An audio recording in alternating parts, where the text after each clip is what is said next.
रुक करेंगे। देवेंद्र फडणवीस की ओर से संबोधित किया जा रहा है। सचिन भाऊ साठे, श्रीमती ज्योति साठे, श्रीमती आरती साठे, मंचावर उपस्थित सर्व मान्यवर आणि या ठिकाणी उपस्थित सर्व माझ्या माता भगिनी आणि बंधूंनो, आजचा दिवस हा आपल्या सर्वांकरता अतिशय आनंदाचा दिवस आहे। अनेक वर्ष प्रत्येक 1 ऑगस्टला आम्ही जेव्हा अण्णाभाऊंच्या पुतळ्याला अभिवादन करायला जायचो, मुंबई असो, नागपूर असो, पुणे असो, प्रत्येक ठिकाणी एकच मागणी यायची की चिराग नगरला ज्या ठिकाणी अण्णाभाऊंचं झोपडी वजा घर होतं त्या ठिकाणी एक मोठं स्मारक तयार झालं पाहिजे।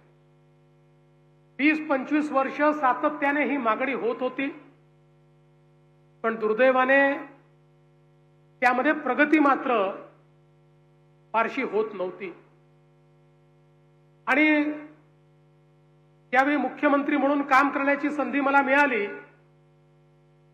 2016ला आपण पहिल्यांदा हा निर्णय केला की या ठिकाणची जी जागा आहे ती अधिग्रहित करू, या ठिकाणी एसआरएचा प्रकल्प राबवू, लोकांचं पुनर्वसन करू आणि मग जी जागा उपलब्ध होईल त्या जागेवर एक अतिशय सुंदर आणि भव्य अशा प्रकारचं लोकशाहीर साहित्यरत्न अण्णाभाऊ साठेंचं स्मारक हे आपण उभं करू।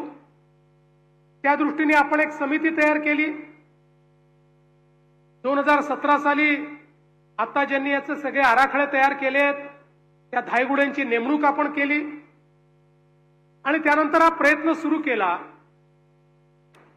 साधारण 2019च्या दरम्यान माझ्या हे लक्षात आलं की वेगवेगळे लोक एसआरएचा प्रस्ताव आणतात, पण मॅक्सिमम लोकांचा इंटरेस्ट हा त्यातनं आपल्या बिल्डरचं काम कसं पुढे नेता येईल